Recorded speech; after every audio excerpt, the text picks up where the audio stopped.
Hey everybody, welcome back to Verbose Mode, brought to you by Tux Care. We are at Magnolia Conf in Jackson, Mississippi at the Mississippi Museum of Art. I have a good buddy with me, right? Would you say a good buddy? Yeah, we're good buddies. A good buddy. We're moving ahead of schedule actually, which is really really good. So, my friend, Abbey Perini. Abby, tell the people a little bit about yourself.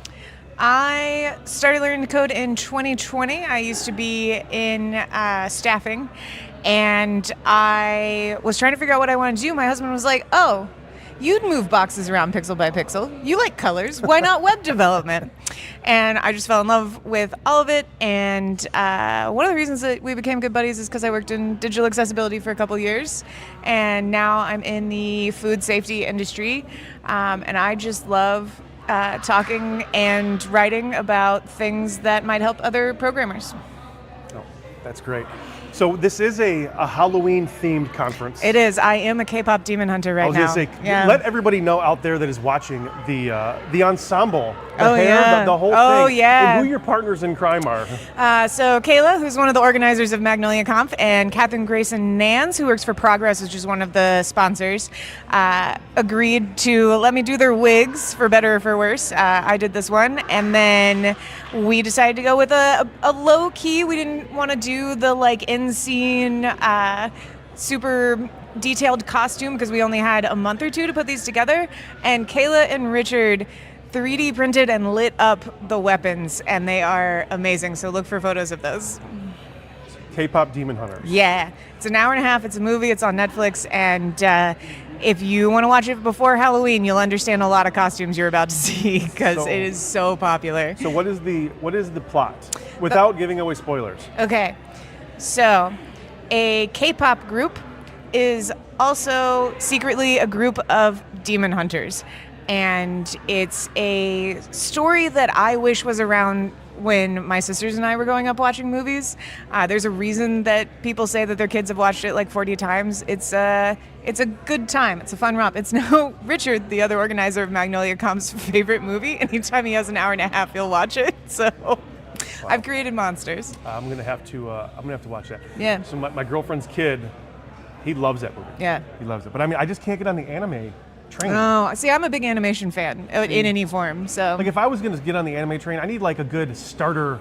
Because back in the day, Ghost in the Shell, Akira, that's Frieren. the stuff I knew. You want to watch way Frieren? Back in the day.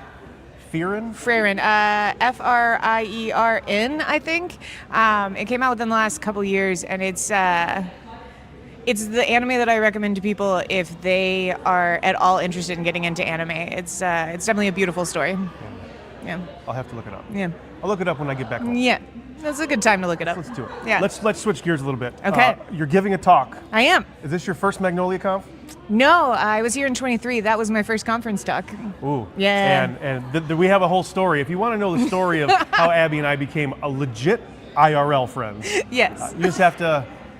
You could either tell it now or you can... Yeah. So we had been in some online networking communities together and interacted a couple of times, and I was just like, who is this guy? Why does everyone know him? Because when I was talking to people, Kayla and Richard, oh, Chris, he's great.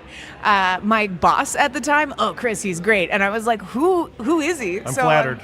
I walked up and I was like, oh, yeah, I didn't really believe you were real. And he finally remembered who I was after that. And that is how we became friends. It's true. That is how we became friends. Are you giving a talk today or are you giving a talk tomorrow? It's tomorrow. Tomorrow. And what is your talk on? It's about Git, right? It is. It's hashtag Git Panic. I started a blog series years ago because it became an inside joke between me and a couple of my friends / coworkers that anytime Git was giving us a heart attack, it was hashtag Git Panic. And this one is specifically on restoring lost work and how there's almost always a way to get back any work that you've lost, and using Git doesn't have to be as scary. I have another longer talk that there are recordings of that take you from commit to interactive rebasing, and this one is specifically about giving people more confidence because you can almost always fix what you did. See, that's the scary thing about it. You can get super into the weeds with Git. A buddy of mine, Magnus, he's from the area back in Michigan, Ohio, Michigan area. He gives a talk on sort of the same thing. He's been doing it for years, and it's just like how to get yourself out of a get hole. Yeah. Right? And it's the concepts that he goes through, which I'm kind of stoked to watch. I'm very stoked to watch Talk tomorrow, because if I get too deep in the weeds with Git, I just blow away my Git file. Like I just blow away, I throw away all the history. It's just I do done. everything. I'm like, It's I over.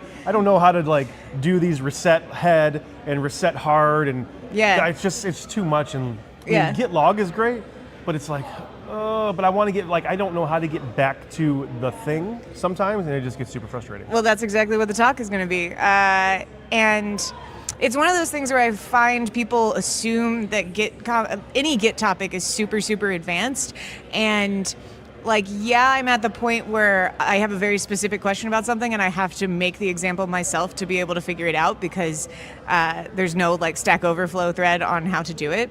But once you learn a couple tricks, basically the first part of the talk is just how to make sure that you always have something to go back to, there's something always saved, so that even if you're messing around in local and you mess everything up, then it is totally fine. As well as a question I get a lot is oh, you're doing things in command line. Do you expect me to do it in the command line? And no, I keep my command line skills because my first dev job tossed me into Linux VMs and I was having to push, and there were no code reviews, there was no GitHub, there was no nothing. It was that's why I have those skills. But you can use the buttons. It's just about knowing what the buttons do. It's totally fine to use a UI or a GUI or anything like that. So if you had to recommend a UI to use, what would it be? Would it be GitHub's tool? Would it be something in VS Code? Would it be Git Kraken? I've only ever worked in GitHub for a UI. As for a GUI, I have Git Kraken, and I have a referral code if anyone wants 50% off of a pro account. But I also will demonstrate a couple concepts in VS Code's source control panel, because they do a really good job of showing the working directory versus the index, those kinds of things. But you'll see me swap between both, and I don't have a visual memory, so it's really hard for me to visualize branches, so I always have a GUI backup so that I know what I'm doing. Awesome. Yeah. I got a few more questions for you. Okay. What do you love most about your job? That I get to solve a different problem every single day. I get a new puzzle dropped in my lap that I get to figure out how to solve. It's I have ADHD, so it's a big thing that I need novelty as well as something interesting, and that's the main reason I got out of my last job. There was no upward mobility, there was nothing new for me to learn. It was the same thing every single day. Yeah, you want to be able to keep things going and work on amazing things. That's why we do what we do, is to work on amazing things. Yeah. And change the lives and change the world of the people around us. We joke a lot about the food products that we're keeping safe at work. Yeah. You got to keep the food products. Exactly. There's always room for Jell-O. Yes. There's always room for Jell-O. The second dessert stomach. Yeah. Yeah. I know that you are a big cosplayer, and you design and create a lot of your costumes. Yeah. What is your number one favorite childhood costume growing up? Ooh. My stepdad came into my life when I was 6 and a half. And the very first thing that we really bonded over was spooky horror costumes. Nice. So I remember going into elementary school and I had a brain and eyeballs that would go over my head, and then my face was blacked out and with material pulled over it, like a baklava without the holes, and then a cloak and black garb, and they took away my mask and stuff because I was scaring the other children. That's not good. No. But I loved it. I loved being spooky. So that's awesome. Well, it is Halloween time. It's true. And is there anything that you want to plug before we end this little episode? You can find me, all the ways to contact me, everything like that, at abbeyperini.dev.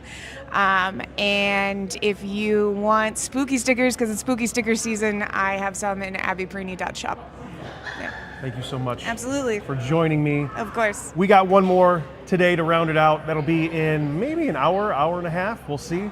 And then we have a couple tomorrow if you're just tuning in on YouTube. This will also be available on the YouTube playlist. Verbose Mode by Tuxcare at Magnolia Conf, and we are out of here.